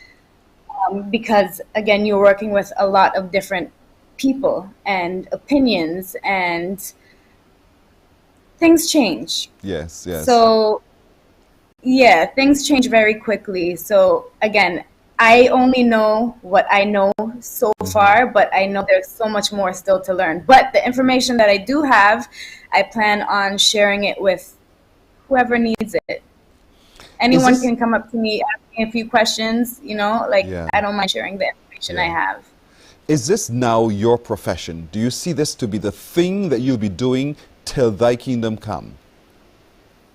Yes, I've been doing it for a long time now. So it's a passion of mine. It's the way I express myself, and what better way to live your life, you know, doing what you love. You're so right on that, doing what you love. And you can see it in the joy, you can see it in your face, your skin is radiant to start with. We can see that it just oozes from you indeed, that you just love what you do. And so positioning yourself for the future, because you're not going to stay stable. Positioning yourself for the next stage of your career, your chosen career, what do you think you need to do to be able to break into whatever space it is that you need to break into? My plan is to release music every month or every other month. Wow. Like single by single, because that's how you keep yourself in the game, and you have to push yourself out there. You can't let people forget you, right? So my plan is to just keep releasing great music, collaborate more with artists, and keep researching ways to connect with other people. You know, we've seen so many examples of how the industry has consumed people and they've made them someone else different, you know, and so the pressure to always be on point, to look right, your fans are demanding this or that of you. And so you find yourself falling into some horrible little spaces as well. I just hope and pray that that doesn't happen for you. I really hope that you stay focused and stay the nice person that you truly are, and not allow the industry to change who you are. That's all I ask of you, Devani. Yes, I'm trying my best. I mean, it can get difficult, especially being when you start out really young. You take so much information freely, and you start believing this is who you are just from others' opinions. Yes. But it's a part of the learning experience, right? Yes, it is. It is indeed. And so we can't wait to begin to start to play your music here at CBC in Barbados. So do remember us when you're distributing. Do remember us, again, when you're distributing. We'll be happy to share indeed. Because we do consider ourselves not just Barbadian, we're also quite Caribbean. And we want to be able to share the rest of your image to the rest of the world as well.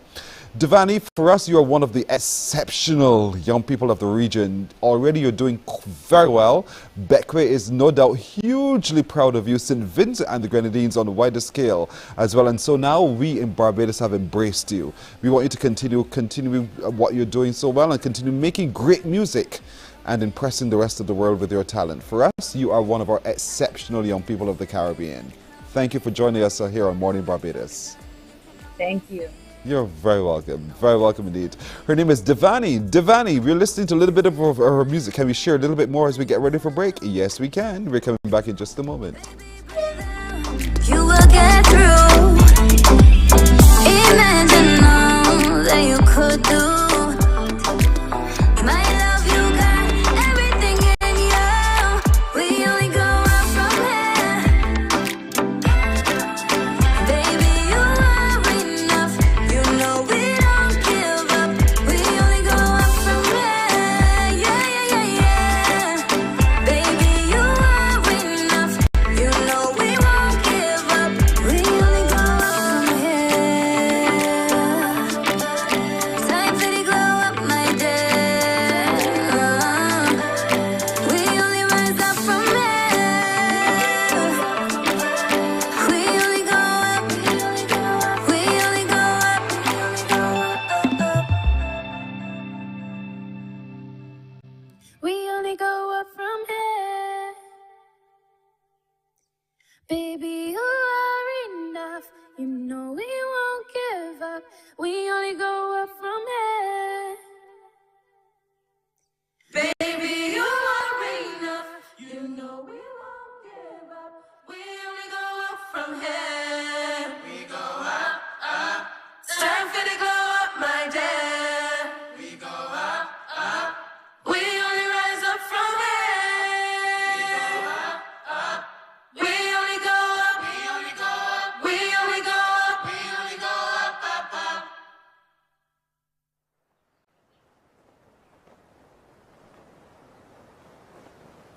Morning, morning, morning. Good morning. Good morning to you.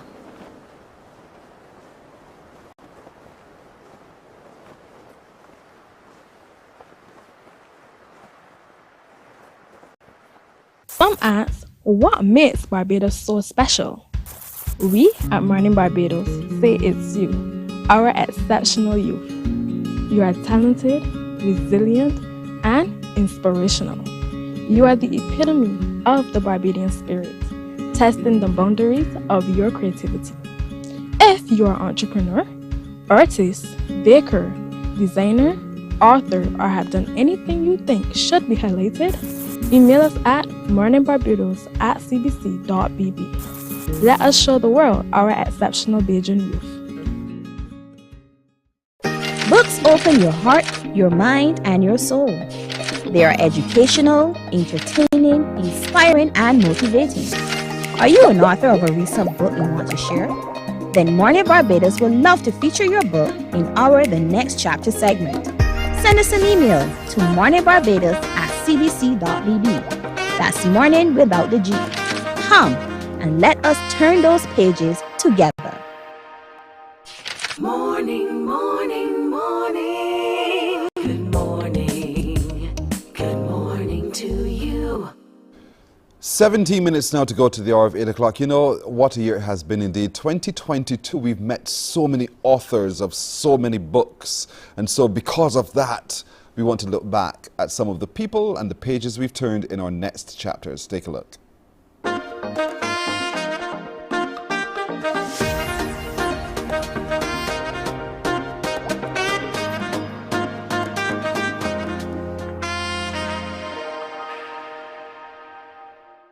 Let's get started today by turning the pages of this book written by our first guest this morning. Her name is Nola Estwick. She's an author. She's also a woman of faith, and she's written a book. Good morning to you, Miss Estwick. Good morning. How do you do today? I am very well by God's grace and so very thankful. Amen, indeed. Now, you've written a book, and I love the title of your book. I can't wait to dig my teeth into it with you. Your book is called Faith in the Furnace, No Heat. What a title indeed. Tell me a little bit about your inspiration behind that title and the book. Well, okay, first of all, the, the title takes its stimulus from the text, Isaiah 43:2, which tells us that we would walk through the water and not be overwhelmed, and we would go through the fire and not be burned. The flame would not kindle on us. So the book takes its stimulus from that text. And the catalyst for the book really was a health change in 2003, where God directed me as to how I should walk through that journey. So the entire book is about the walk, as it were. Yes. But on the bottom of it all is faith. It truly is faith. And when I read the title, I thought you were going to actually deal with Shadrach, Meshach, and Abednego and the whole story there in Daniel, you know, about how they themselves were tossed into that fiery furnace, yet came out unscathed because of their faith. And it for me, says that, you know, when you show up with your faith in God, that God shows up for you and he takes you through safely. Would you say? Absolutely, you have hit the nail on the head. See, though you're dealing with one of my favorite subjects, so you got to forgive me if I get all excited about this. I'm very glad. Thank you. Now, talk to me a little bit about your faith, though. How did you know that you had faith in God? Well, first of all, everybody has faith because the Bible says that God has given every man a measure of faith. But it is what you do with that. So it is when you have to make decisions and you don't know what to do that you have to go to God and say, I'm not sure how to handle this thing. Could you direct me what to do? And that is a manifestation of faith in God. And then when he tells you what to do, however ridiculous or foolish it looks, it means that you have to take a leap and do what it is.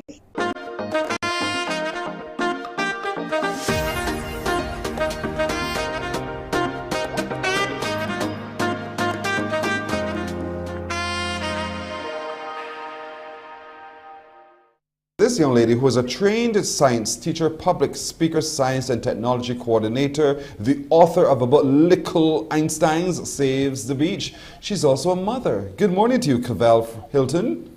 Good morning. Thank you for having me. You're very welcome. Thank you for agreeing to meet with us today. How are you doing? I'm doing great. Thank you. How was my Jamaican? Jamaica. It's perfect. Good, thank you so very much. So there you are, holding this book, Little Einsteins Save the Beach. What's the book about? So the book is an epic adventure about 3 kids from the Caribbean, Jamaica. Joshua, who is named after my son, and Joshua visits the beach. On this occasion, though, Joshua sees a seagull with actually plastic in its beak. So he's asking his mom, you know, what is happening? Why is this happening? And so he gets an idea of how to make a difference, and he gets his friends involved, the other little Einsteins, Zion and Bianca. So the book really helps children to learn about, you know, environmental pollution, plastic in particular, plastic pollution. And it also, you know, help them to do experimentation, teach them about critical thinking, and just to be problem solvers, which is what we really need in this generation. And that's where you're passionate, because as STEM encourages us to be able to apply all of those sources and forces together to solve problems. So which pulls you hardest? You know, STEM teacher, scientist, or author? Which one is your greatest passion? I think they all work together because I'm really able to express myself in a different way through writing. But at the same time, as an educator, that I'm very passionate about that. I'm able to bring that passion, you know, into the classroom. So I love all of them.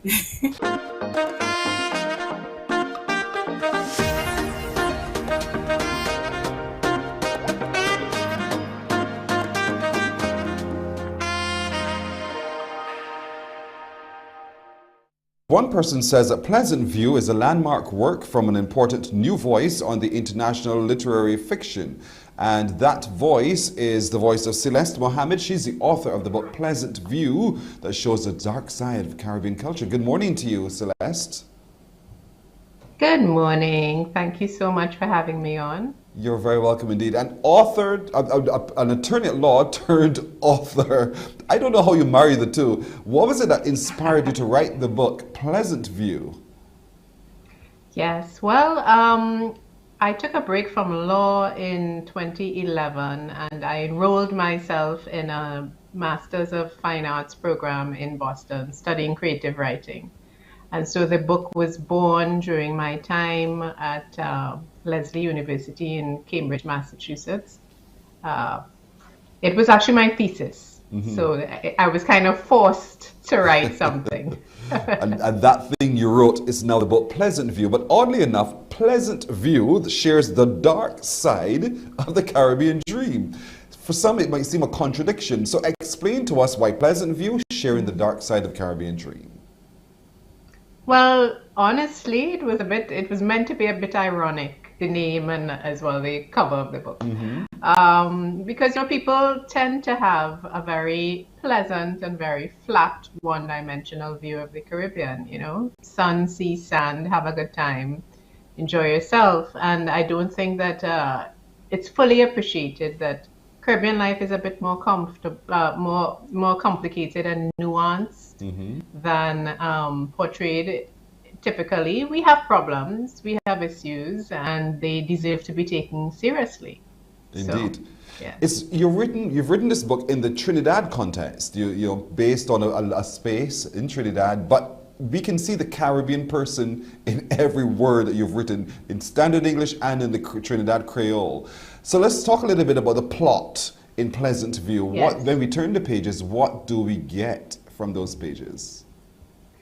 Well, I tried to give you double for your money, let's say, because there are nine discrete short stories. 6 of the 9 have been previously published in literary magazines abroad.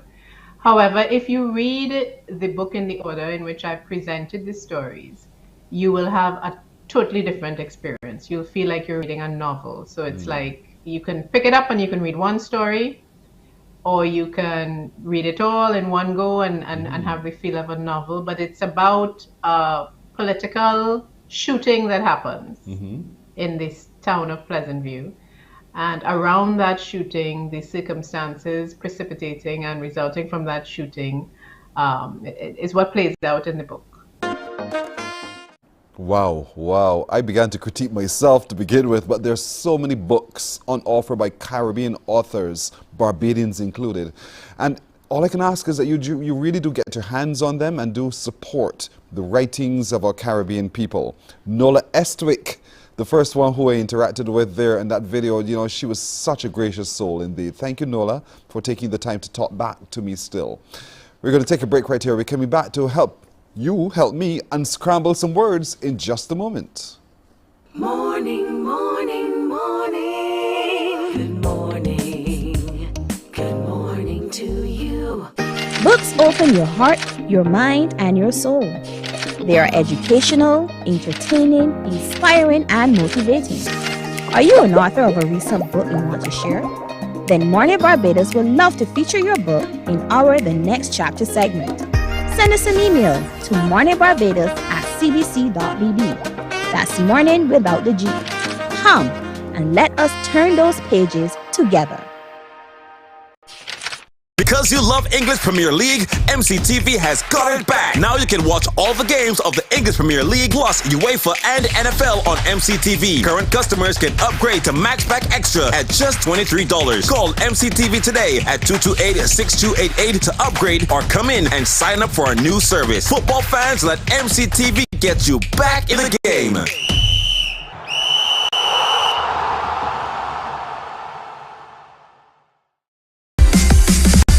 While you go about your business, we go about our business, and that is gathering the news. Stay up to date at CBC News Barbados on Facebook, Instagram and Twitter. Get news update on radio throughout the day. And join us for the CBC News Night at 7 every night.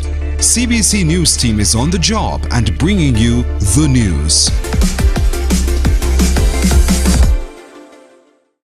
There is a saying. Morning, morning, morning. Good morning. Good morning to you. Good morning to you, Sonia, who's watching in India. Sonia, thank you so very much indeed for the message. Have yourself a great today. Time now, everybody, to unscramble some letters. Time for you to give me a call. Give me a call on 228-5562 or 228-5563. I'll give you some jumbled up letters to a word or words. Your task is to unscramble them and make sense of them and share them with me. So 228-5562 or 228-5563 are the numbers. Easy one there on your screen. Look, easy, easy. This is so easy. You should get this just like that. 228-5562 or 228-5563. Even me, even I got it quickly. You surely can. Easy so. 228-5562 or 228-5563. Where we go after this, I don't know, but good morning to you. Hello. Good morning to you and Happy New Year to you and everybody there. I like the way you weaved it into your sentence. Well done, sweet Roz. New Year, and to you as well. We wish you a happy New Year.